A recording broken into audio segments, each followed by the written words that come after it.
I'm gonna be making some pizza. We're gonna be starting out with some, this is bread flour, right?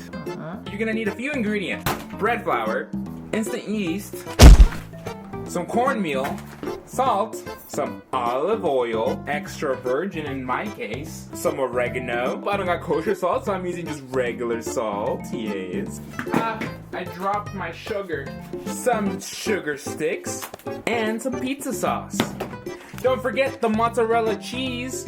You can't have, oh, and some water. All right, now that we have all these ingredients lined up, we can start making this recipe. About 2.5 cups of warm water. I think the video says 600 milliliters, but if you read the description, it says 530. So I'm just gonna go with maybe a little less than 500. Then some sugar. It does, however, help the crust brown at home oven temperatures. And now we want to put in some sugar to help brown the pizza, as he says. And I'm just gonna use 3 sugar sticks, because that's equal to 9 grams of sugar. Never mind, I'm gonna use 4 sugar sticks as the recipe calls for. Do one of these.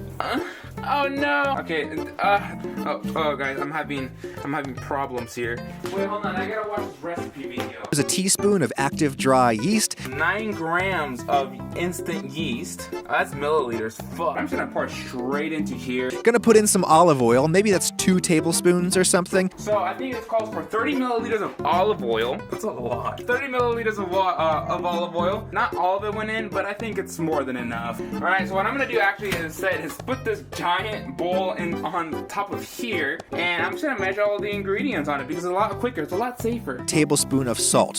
Okay, 18 grams of salt, but I'm using just regular fine salt, so that's probably gonna be a lot saltier than if I use kosher salt. So maybe I'm gonna do 9 grams of salt. So just pour that in there.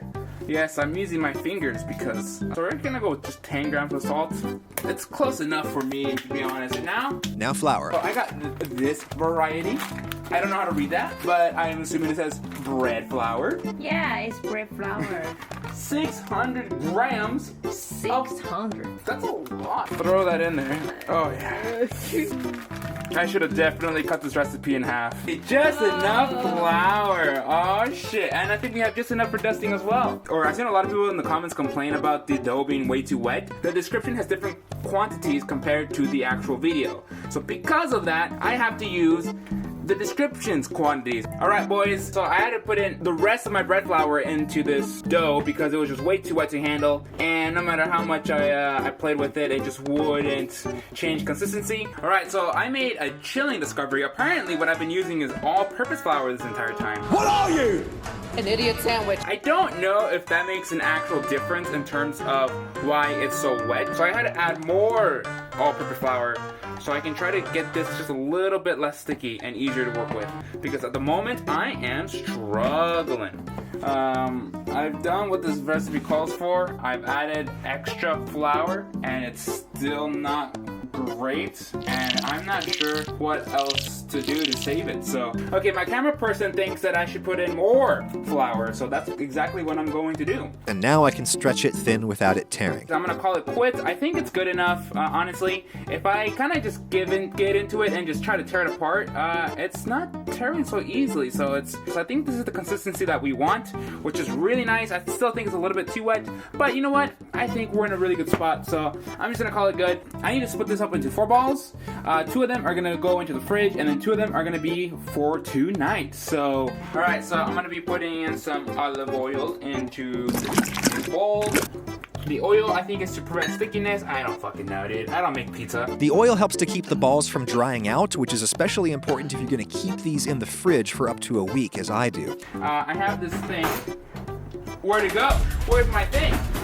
I have this thing, and then I'm just gonna cut the dough in half. Oh my god! So my goal was to split it in half and split it in half again, but that deemed to be a little bit more challenging than I thought. You know what I'm gonna do? I'm gonna do half into a bread roll another day. The rest of the dough is I'm gonna split up again and make that into the pizza that we want.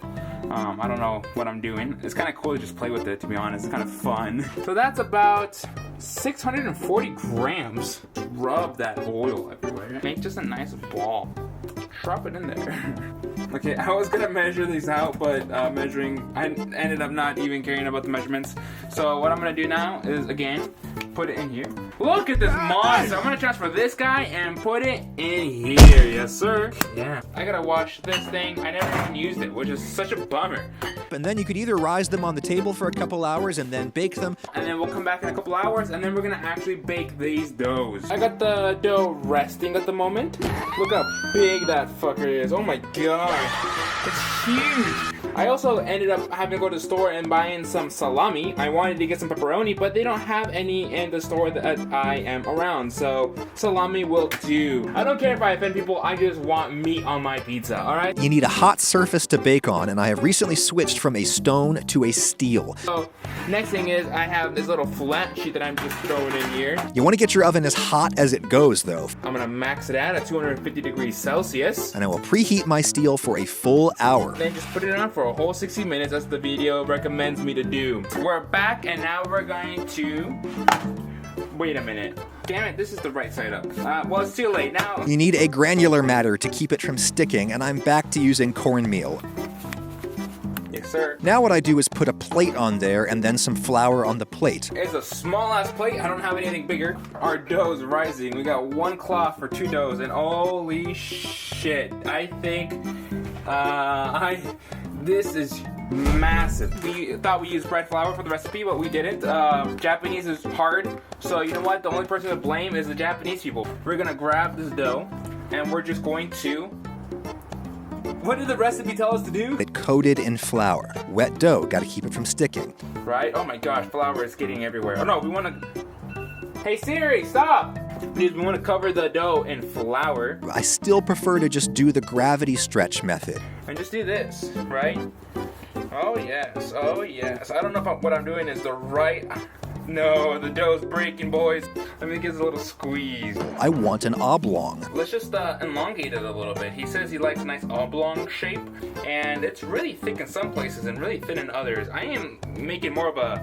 It looks kind of like a pizza. It doesn't really look like pizza at this point in time. I don't really know what the fuck I'm making. So third time's the charm. I think I got the hang of it. Okay, so stretch it and let it drop. Stretch and drop. Stretch and drop. Okay.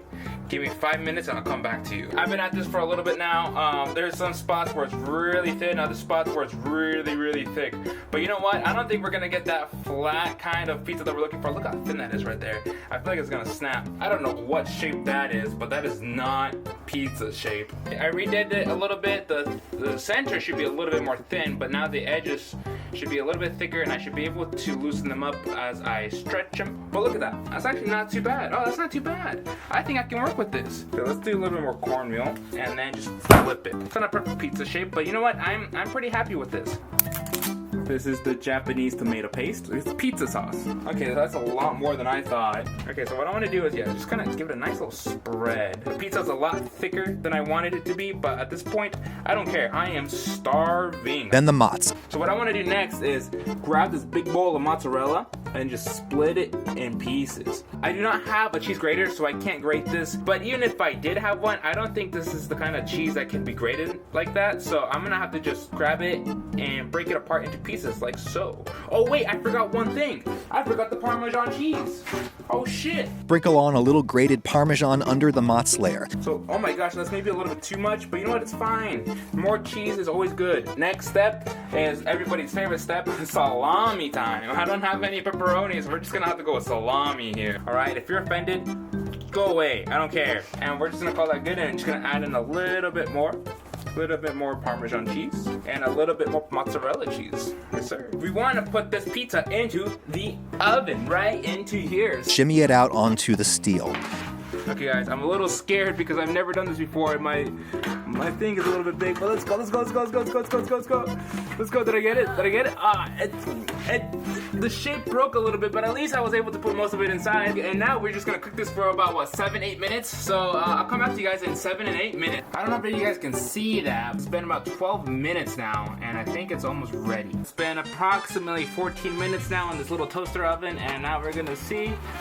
I don't know if that's 100% ready, to be honest, but it's looking not bad. I'd eat it. I don't know about camera person, but Okay, she's liking it, or the camera person's liking it. I got one of these. Grab it. Oh, be careful your finger. Oh, that pizza is huge. It's way too big. I'm gonna get a second shot of me shimmying. All right, so we're gonna shimmy it again. All right, look at that, look at that. Oh, that's a better shimmy. Oh, yes, sir. Yes, sir, I like that. That is clearly not pizza shape, but it doesn't matter. What we're gonna do is we're gonna cut this. Well, there's no real easy way to cut this. This second pizza's done, so let's, this one turned out a little bit better shaped. This one is really thick on the side, so unfortunately, it's not a very thin pizza. So I don't have a pizza slicer, so I gotta use this knife. I don't know if you guys can see that, but that cross section right there. Oh my gosh, that slice is pathetic. It's making me and all New Yorkers sad, but you know what? It's fine. Let's give it a taste and see how honest of a pizza it is. That's pretty good. I've had worse. I've had better. I could eat this whole thing. So you know what? My rating is that it's a good pizza. Let's see what the camera person thinks. All right, what does camera person think? Amazing. She says it's amazing. So that's our verdict for today. Instruction-wise, I think the instructions need a little bit of updating, or maybe it's just me. But you know what? Overall, I'd say this is a success. All right, now get out of here. Your mom's waiting at the door for you to pick you guys up. So I don't want to see you guys until next weekend. Ciao, bye, see ya.